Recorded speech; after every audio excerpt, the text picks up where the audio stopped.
اللہ کے بابرکت نام سے شروع کرتی ہوں جو بڑا مہربان اور نہایت رحم کرنے والا ہے۔ دیکھتی آنکھوں، سنتے کانوں اور علم کے متلاشی ذہنوں کو ہمارے چینل آواز کرد پر خوش آمدید۔ حضرت سلیمان علیہ السلام ان پیغمبروں میں سے ایک ہیں جنہیں مقام نبوت کے علاوہ ایک وسیع و عریض اور بے مثال حکومت ملی۔ آپ علیہ السلام کا نام قرآن مجید میں 17 بار آیا ہے۔ آپ علیہ السلام کا سلسلہ نسب 11 واسطوں سے حضرت یعقوب علیہ السلام سے ملتا ہے جو بنی اسرائیل کے عظیم المرتبت پیغمبروں میں سے ہیں۔ جناب سلیمان علیہ السلام ایک وسیع و عریض حکومت کے مالک تھے۔ جن و انس، پرندے، چرندے اور ہوا سب کچھ ان کے تابع فرمان تھا اور ان کی حکومت پورے خطۂ ارضی پر تھی۔ خداوند متعال قرآن میں ان کی تعریف میں یوں فرماتا ہے، اور ہم نے داؤد کو سلیمان جیسا فرزند عطا کیا جو بہترین بندہ اور ہماری طرف رجوع کرنے والا تھا۔ حضرت امام جعفر صادق علیہ السلام ارشاد فرماتے ہیں کہ 4 افراد ایسے ہیں جنہوں نے پوری دنیا پر حکومت کی، ان میں سے 2 مومن اور 2 کافر ہیں۔ مومنین میں سے حضرت سلیمان علیہ السلام اور ذوالقرنین تھے، اور کافروں میں سے بخت نصر اور نمرود۔ قرآن مجید حضرت سلیمان علیہ السلام کی عظمت و بزرگی اور ان کے وسیع و عریض اختیار کے بارے میں یوں فرماتا ہے، ہم نے سلیمان کے لیے ہوا کو مسخر کر دیا کہ ان کی صبح کی رفتار 1 ماہ کی مسافت تھی اور شام کی رفتار بھی 1 ماہ کے برابر تھی، اور ہم نے ان کے لیے تانبے کا چشمہ جاری کر دیا، اور جنات میں ایسے افراد بنا دیے جو اپنے اللہ کی اجازت سے ان کے سامنے کام کرتے تھے، اور جس نے ہمارے حکم سے انحراف کیا ہم اسے آتش جہنم کا مزہ چکھائیں گے۔ یہ جنات سلیمان کے لیے جو وہ چاہتے تھے بنا دیتے تھے، جیسے محرابیں، تصویریں اور بڑے بڑے حوضوں کے برابر پیالے اور بڑی بڑی زمین میں گڑی ہوئی دیگیں۔ آل داؤد، شکر ادا کرو اور ہمارے بندوں میں شکر گزار بندے بہت کم ہیں۔ اللہ تعالیٰ نے حضرت سلیمان کو بہت کچھ عطا فرمایا۔ ان کی سواری اس قدر تیز رفتار تھی کہ وہ تھوڑے سے وقت میں اپنی پوری سلطنت کی سیر کر سکتے تھے۔ ان کو بہت ساری معدنیات بہت بڑی مقدار میں عطا کیں، اور ان معدنیات کو ڈھال کر چیزیں بنانے کے لیے بہت سارے کارکن بھی دیے۔ انہوں نے اس کے ذریعے بہت ساری عبادت گاہیں بنوائیں، جس کی مثال مسجد اقصیٰ ہے۔ لوگوں کو خدائے واحد کی عبادت کی ترغیب دلائی۔ ان کے پاس لشکریوں اور غریبوں کی دیکھ بھال کرنے کے لیے بہت زیادہ مکانات تھے۔ خداوند متعال نے ان عطیوں کے مقابلے میں انہیں شکر ادا کرنے کا حکم دیا۔ حضرت سلیمان علیہ السلام نے 13 سال کی عمر میں حکومت کی باغدور سنبھالی۔ حضرت داؤد علیہ السلام اللہ کے پیغمبر تھے اور سال ہر سال اپنی قوم کی ہدایت میں مصروف رہے۔ عمر کے آخری حصے میں آپ علیہ السلام اپنا جانشین اپنی زندگی میں ہی مقرر کرنا چاہتے تھے۔ آپ علیہ السلام کی مختلف بیویوں سے کئی ایک بیٹے تھے۔ آپ علیہ السلام کا ایک نوجوان بیٹا تھا جس کی والدہ کو حضرت داؤد علیہ السلام بہت دوست رکھتے تھے۔ آپ علیہ السلام کی اس بیوی نے کہا کہ بہتر ہے آپ کا جانشین میرا بیٹا بنے۔ حضرت داؤد علیہ السلام حضرت سلیمان علیہ السلام کو بہت چاہتے تھے، دربار میں بھی ساتھ لے جاتے۔ حضرت داؤد علیہ السلام نے کسی کا انتخاب ابھی نہیں کیا تھا کہ اللہ نے وحی نازل کی کہ میرا حکم پہنچنے سے قبل کوئی فیصلہ نہ کرنا۔ اس وحی کو نازل ہوئے زیادہ عرصہ نہیں گزرا تھا کہ 2 اشخاص باہم جھگڑتے دربار میں حضرت داؤد علیہ السلام کے پاس فیصلہ کروانے کے لیے آئے۔ آپ علیہ السلام پر وحی نازل ہوئی کہ اپنے بیٹوں کو بلائیں اور ان سے کہیں کہ جو ان 2 آدمیوں کے درمیان صحیح فیصلہ کرے گا وہ میرا جانشین ہوگا۔ ان آدمیوں نے اپنا مقدمہ پیش کیا جو کچھ اس طرح سے تھا کہ ان میں سے ایک صاحب باغ جبکہ دوسرا بھیڑ بکریوں کا ریوڑ کا مالک تھا۔ ریوڑ نے آدھی رات کو باغ میں گھس کر تمام پودوں کے پتے اور خوشے کھا لیے۔ حضرت سلیمان علیہ السلام کے علاوہ کوئی کچھ نہ بولا۔ آپ علیہ السلام نے فرمایا کہ 1 سال تک صاحب باغ بکریوں کے دودھ، اون اور بچوں سے استفادہ کرے اور ریوڑ کا مالک باغ کی دیکھ بھال کرے۔ جب باغ اپنی اصلی حالت میں واپس آ جائے تو ریوڑ کا مالک اپنا ریوڑ واپس لے لے۔ حضرت داؤد علیہ السلام نے حضرت سلیمان علیہ السلام سے پوچھا کہ آپ نے ریوڑ صاحب باغ کے حوالے کیوں نہیں کیا، جبکہ ریوڑ اور باغ کی قیمت مساوی ہے؟ حضرت سلیمان علیہ السلام نے فرمایا کیونکہ باغ کے پودے جڑوں پر قائم ہیں، اگلے سال یہ پودے پھر سے پھل اٹھائیں گے۔ اس طرح حضرت سلیمان علیہ السلام حضرت داؤد علیہ السلام کے جانشین بنے، مگر حاسدین اور حکومت کے خواہاں افراد نے اعتراض کیا کہ اتنا کم سن بادشاہ۔ حضرت داؤد علیہ السلام نے بنی اسرائیل کے معروف سرداروں کو بلایا اور کہا سب لوگ ایک ایک عصا لائیں اور ان پر اپنا اپنا نام لکھیں۔ حضرت سلیمان علیہ السلام بھی اپنے نام والا عصا لائیں گے۔ سب نے رضامندی کا اظہار کیا۔ سب لوگ اپنا اپنا عصا لے کر معین کردہ جگہ پر پہنچ گئے۔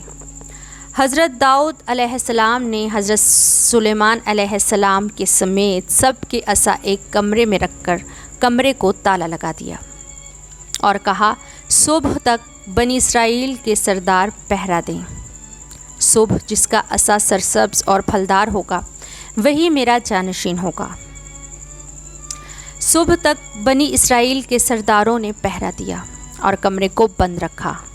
صبح کو جب اس کمرے کو کھولا تو صرف حضرت سلیمان علیہ السلام کا عصا سرسبز اور پھلدار تھا۔ حضرت سلیمان علیہ السلام کے حق میں فیصلہ اللہ رب العزت نے خود فرمایا، کیونکہ نبی کے ولی اور وصی کو چننا اللہ کے اختیار میں ہے۔ جیسے حضرت موسیٰ علیہ السلام نے ہارون علیہ السلام کے لیے اللہ سے دعا کی تھی کہ اسے میرا وزیر بنا دے۔ اگرچہ حضرت سلیمان علیہ السلام بہت بلند مقام نبی ہیں، ان کو گھوڑوں سے بہت لگاؤ تھا۔ آپ علیہ السلام نے بہت ساری شادیاں کی۔ اسی بنا پر انہوں نے کہا میں اپنی بیویوں سے خلوت کروں گا اور عنقریب مجھے بہت سارے بیٹے نصیب ہوں گے جو میرے مددگار اور جہاد کے موقع پر محاذ جنگ کے سپاہی ہوں گے۔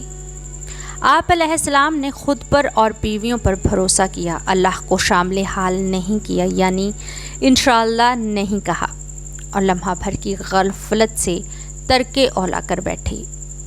انہوں نے اپنی بیویوں کی خبر گیری کی، مگر اتنی بیویوں میں سے ایک کے ہاں بچہ پیدا ہوا، وہ بھی ناقص الخلقت۔ اس مردہ بچے کو لا کر تخت پر رکھا گیا۔ حضرت سلیمان علیہ السلام کو معلوم ہو گیا کہ اس الہی آزمائش میں ان سے لغزش ہو گئی ہے۔ انہوں نے توبہ کی اور بارگاہ الہی سے بخشش کا تقاضا کیا۔ آپ علیہ السلام کے دور میں شیاطین جنوں نے سرکشی کی انتہا کر دی۔ وہ انسانی اجسام میں داخل ہو کر ایک دوسرے کو یا خود کو قتل کرنے لگے۔ ہر طرف سے قتل و غارت گری کی خبریں آنے لگیں۔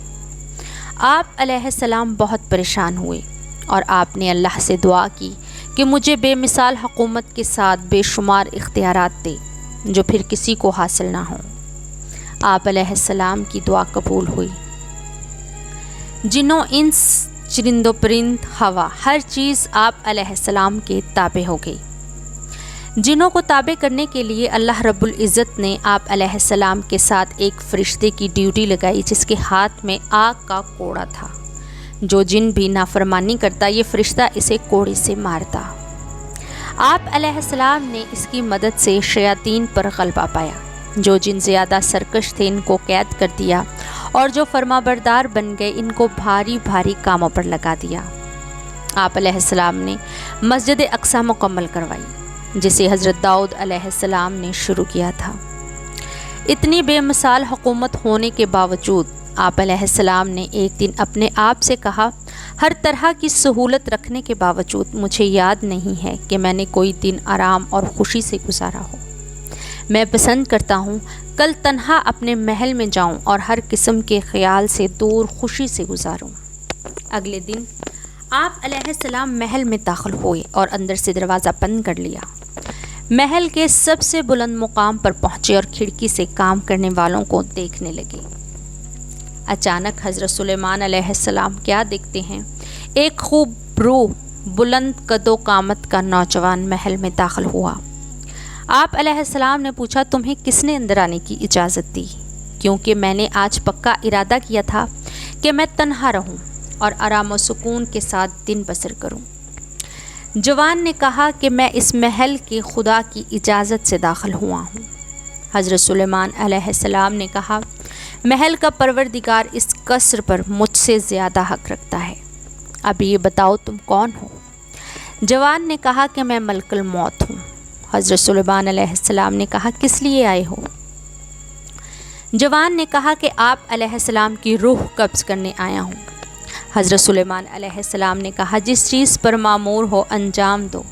میرے لیے آج کا دن خوشی، سرور اور شادمانی کا دن تھا۔ اللہ نے نہیں چاہا کہ میری خوشی اور شادمانی کا دن اس کے دیدار اور ملاقات کے علاوہ گزرے۔ حضرت اسرائیل علیہ السلام نے ان کی روح قبض کی، جبکہ آپ علیہ السلام اپنے عصا کے سہارے کھڑے رہے۔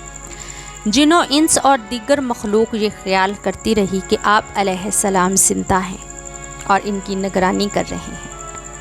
کچھ عرصے کے بعد لوگ مختلف باتیں کرنے لگے کہ کچھ عرصے سے حضرت سلیمان علیہ السلام نہ کچھ کھاتے ہیں، نہ پیتے ہیں اور نہ ہی سوتے ہیں۔ کچھ نے کہا کہ وہ جادوگر ہیں، نعوذ باللہ، جادو کی وجہ سے نظر نہیں آ رہے۔ کچھ نے کہا کہ وہ ہمارے خدا ہیں، ان کی پرستش کرو۔ کچھ نے کہا کہ اللہ جسے چاہے اختیار دے۔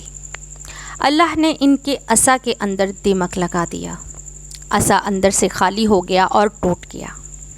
آپ علیہ السلام کا جنازہ نیچے گر گیا۔ ان کے وصال کی جنات کو بھی خبر نہ ہوئی۔ اس سے یہ واضح ہوتا ہے کہ جن غیب کا علم نہیں رکھتے۔ اللہ نے حضرت سلیمان علیہ السلام کو اس حالت میں اٹھایا کہ ان کو بیٹھنے اور لیٹنے کی بھی مہلت نہ دی، تاکہ واضح ہو جائے کہ انسان موت کے سامنے کس قدر ضعیف ہے۔ یہ درس عبرت ہے مغرور اور متکبر لوگوں کے لیے کہ وہ جتنے بھی قدرت مند ہو جائیں، حضرت سلیمان علیہ السلام کی ہوا کو بھی چھو نہیں سکتے۔ وہ دنیا سے کیسے رخصت ہوئے، یہ انہیں ذہن میں رکھنا چاہیے۔ آپ سے التماس ہے کہ ایسی اسلامی تعلیمات سے اپنے گھر والوں اور بچوں کو آگاہ کریں۔ اس ویڈیو کو صدقہ جاریہ سمجھ کر زیادہ سے زیادہ شیئر کریں۔ اپنی قیمتی آراء سے ہمیں آگاہ کریں۔ اپنا اور اپنوں کا بہت سارا خیال رکھیں۔ اگلی ویڈیو تک کے لیے اجازت دیجیے۔ اللہ حافظ۔ اللہم صلی علی محمد و آل محمد وما علینا الا البلاغ المبین۔